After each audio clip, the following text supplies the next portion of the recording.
in the beginning. "I'll send someone right over, Amber," the raspy male voice responded through the walkie-talkie static. Offended by and annoyed by customers like the one I was about to meet, I crossed my arms and tapped my foot, glancing every now and again at the watch I wasn't wearing. I had never required a captain's, our appealing name for bouncers, assistance at work before. Their faces were unfamiliar images that melded with those of the masses of other employees at the restaurant. I only recognized their sharp business attire. The plastered patron who had initiated my need to summon the captain attempted to pinch my backside again, tumbling off of a bar stool in the process. I was incensed with him, my irritation recognizable in my offended grimace. I waited impatiently for my coworker to remove this guy. Reinforcement began to funnel toward me in a posh blue suit. The atonal music of the busy night seemed to hush in the awareness of him. Mid-tap, my foot went motionless, my mouth gaping in awe. Demanding veneration, this captain walked in long, big strides, appearing like a force of nature. I kept my eyes trained on this man, feeling drawn to him as though he was tugging some invisible rope around my waist. My arms plummeted lifelessly to my sides in submission. Who is that? At 6 feet 8 inches tall, it was impossible not to take notice of this striking man. He was intimidating but beautiful, hoisted head and shoulders above everyone else. I squinted to see the black name pin on his upper chest. A step closer and it came into focus. Kirk. He was smiling indulgently, his faultless olive skin radiating from under his clothing. He had straight jet black hair that was slicked back, but delectable stubborn ringlets curled up at the nape of his white Oxford collar. His piercing brown eyes intensified his cultural elan, making my knees buckle. I suddenly couldn't speak, so I pointed to the drunken culprit. Without saying a word, Kirk looped his hand through the inebriated cat collar's Western-style belt and carried him at least 50 feet to the front doors, using the man's head to swing them open. With fluid harmony, he lobbed drunken, sticky fingers into a waiting cab. When the taxi zipped away, Kirk straightened his tie, smoothed his hair with both hands, and swaggered back inside. He was astoundingly quick. The delinquent activities resolved in less than 2 minutes. My stomach quivered as he came back inside and boldly promenaded towards me again. "Speak, Amber. Get yourself together, girl." "Are you okay?" His stunning eyes began to search my blouse for my name badge, making my chest feel fiery. "Amber!" I almost shouted, thrusting out my hand for him to shake. Yes, I'm okay now, Kirk," embarrassed by my stuttering. "It's nice to meet you, Amber." He accepted my handshake with a demure but amused smile, his enormous hand consuming mine. Forked lightning speared through my body when our hands joined. My eyes darted up to meet his. "Did you feel that?" I marveled at the sensation and questioned his eyes to see if he felt it too, but he even seemed unruffled. "You just let me know if you have any more trouble," he said. I bobbed my head up and down to indicate that I would. Yeah, I'm scorched from your heat, but I'm good." I evaded eye contact with him once more, but when I dared to sneak another peek, he winked at me before walking away. I flushed, tingling from head to toe.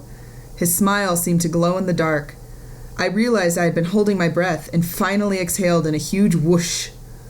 When I regained my footing, I turned towards my coworker and whispered, "He's mine." I couldn't stop ogling him throughout the night.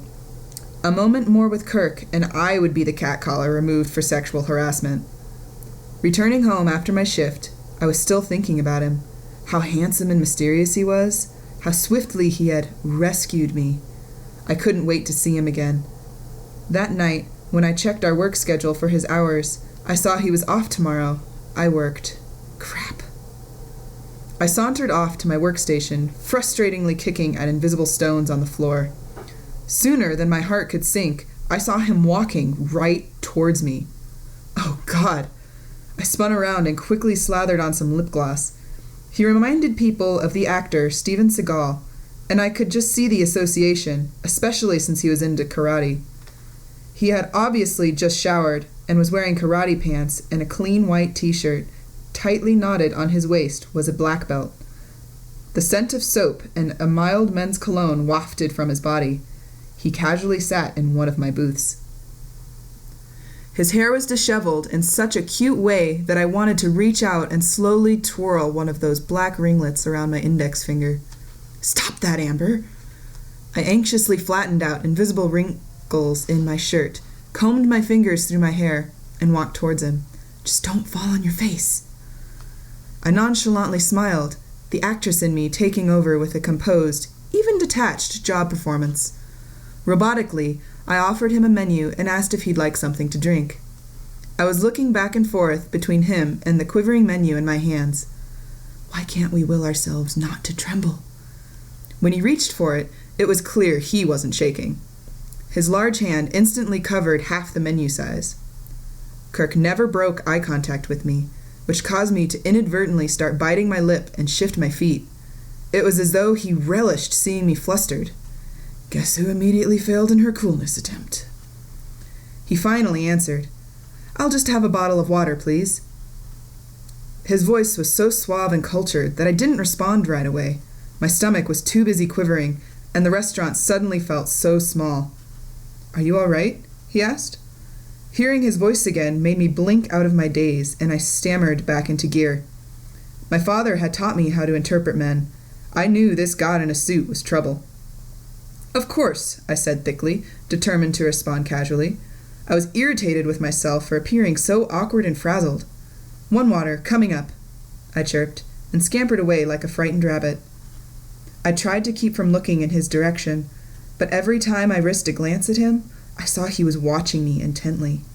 His gaze was almost sexual. I had nearly felt taken right there. Lord, this man is hot. Upon the delivery of his water, he began to invite me out on a date, but I accepted before he could finish asking. The intensity of our magnetic attraction was so powerful that we fell in love almost instantly. We were two kids in love. I was 18 and Kirk was 21 when we heaved ourselves into a relationship that took off at a fierce gallop. If we weren't working together, we were playing together. I was always linked to his arm or enfolded in his embrace. I loved being wrapped up in his chest. He made me feel sheltered and important.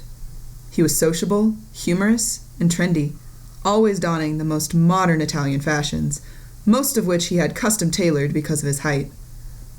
We frequently went dancing, shared laughs at comedy clubs, or dined out at his favorite restaurants, especially small bistros. Kirk had everything going for him. He was intelligent, educated, and ambitious. He worked part-time for a multinational information technology, equipment, and services company. It was a vast career opportunity for a 21-year-old. Kirk had a quick wit and a silly sense of humor. He had no trouble meeting people and could single-handedly break the ice with style. When he entered a room, he'd usually slap the top of the door frame with his palm. He'd whirl around and grab his forehead, moaning as if he'd smacked his head, grunting like a hurt animal. The room would explode in laughter. Little did I know at the time that these comedic episodes disguised a man so tormented by depression that he'd tried to take his life before we met, requiring hospitalization after overdosing on handfuls of medication. Bartending was exceptionally popular, even chic, in the early 90s, with academies and schools popping up like convenience stores in every city. We had recently seen Tom Cruise shine as a sexy bartender in the new movie Cocktail. With stars in his eyes but cautious feet still planted in his business aspirations, Kirk wanted to shift his position at our workplace from a captain to a much more highly paid bartender. He studied for months, memorizing drink recipes and receiving challenging pop quizzes from me. Flashcards and drink recipes speckled the apartment walls and were taped daily to the bathroom mirror and refrigerator. Before I knew it, I found myself dreaming about bewildering cocktail requests. "A sex on the buttery iron curtain, please." "Oh no, how do we make that?" Perhaps basic bartending skills can be taught, but a truly great bartender ensures that every detail is perfect and executed correctly. Before long, Kirk was acing numerous bartending tests. He loved bartending and took pride in electrifying people with unusual flaring, such as flaming glasses and juggling bottles. I watched him with pride as he captivated and mesmerized customers with his newfound talent. On the many nights we worked together, I would literally jump at sudden, loud surges of shouting and applause originating from the main bar. What in the world is going on? I had to explore the enthusiastic noise only once. I saw Kirk entertaining hordes of people. He was so charming. The flock of mesmerized people pressed me into the bar. Everyone clapped in sync to each movement. When he poured, he reigned.